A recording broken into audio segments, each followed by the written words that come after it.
Hello friends, विजय साडा this side. आपके मन में एक सवाल जरूर उठ रहा होगा आफ्टर द फाइनल एग्जामिनेशंस कि सर क्या हमें डायरेक्ट एक्सेस की बुक्स को चेंज करने की जरूरत है? सर क्या डायरेक्ट एक्सेस के बुक्स को चेंज करना चाहिए? क्या हम ले सकते हैं? हमारे पास बहुत सारा मटेरियल अवेलेबल है, बहुत बड़ा बड़ा मटेरियल अवेलेबल है, क्या कोई शॉर्ट अवेलेबल है? तो आइए मैं सारे डाउट्स को क्लियर कर देता हूँ और इस वीडियो को सेव करके रखिएगा, अपने दोस्तों के साथ जरूर शेयर कीजिएगा।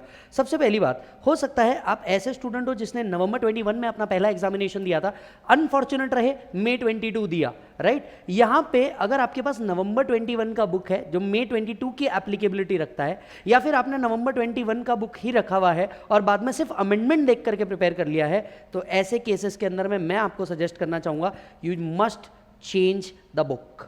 आपने ये बुक जरूर चेंज करनी चाहिए, क्योंकि मई 22 के अंदर में बहुत सारे अमेंडमेंट्स आए थे, स्पेसिफिकली फाइनल लेवल पे तो बहुत सारे अमेंडमेंट आए थे, तो आपने बुक को चेंज करना चाहिए। यस सर, कौन सी बुक को चेंज करना चाहिए? आप लोगों ने अपनी रिवीजन बुक को चेंज करना चाहिए। यस, रिवीजन बुक को चेंज करना चाहिए। फॉर एग्जांपल, डायरेक्ट टैक्स के जो चार्ट्स है, डीटी के जो चार्ट्स है, वो मैंने फ्री बंटवाए थे, हो सकता है उसमें आपने लिया हो, नहीं लिया हो तो आप जा करके ले सकते हैं। और साथ साथ में आपको इसका क्वेश्चन बैंक भी चेंज कर देना चाहिए। सर क्वेश्चन बैंक इसलिए चेंज कर देना चाहिए क्योंकि आपको लगता है अमेंडमेंट एक जगह आया है, लेकिन इस अमेंडमेंट का इंपैक्ट बहुत जगह होता है। सो अगर आपके पास नवंबर 21 वाले स्टूडेंट है जिसने पुरानी बुक रखी हुई है प्लस सिर्फ अमेंडमेंट से प्रिपेयर किया था, तो ये काम गलत है, बंद कीजिए, आपको नया बुक लेना चाहिए। यस, हो सकता है आप मई 22 वाले स्टूडेंट है जिसने मई 22 का एग्जामिनेशन दिया है, मई 22 की बुक्स रखी हुई है।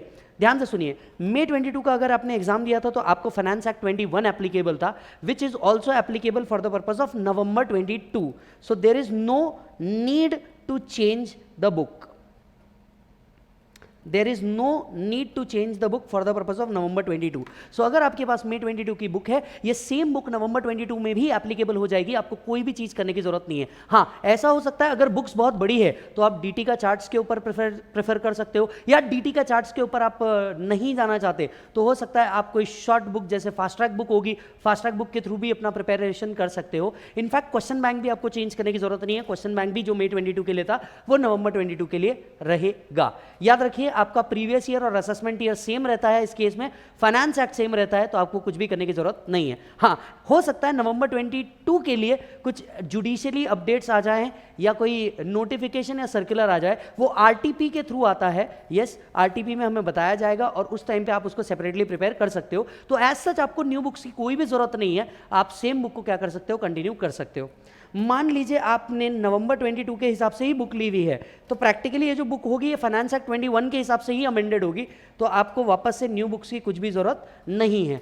तो ऑल इन ऑल, जो बच्चे नवंबर 21 वाले थे और अनफॉर्चुनेट रहे मई 22 एग्जामिनेशन के अंदर में, इन लोगों को बुक चेंज करने की जरूरत है। या फिर आपको अगर ऐसा लग रहा है जो आपकी एग्जिस्टिंग बुक्स है ये बहुत ज्यादा बल्कि है, तो आप डायरेक्ट टैक्स चार्ट्स के ऊपर शिफ्ट हो सकते हैं प्लस क्वेश्चन बैंक।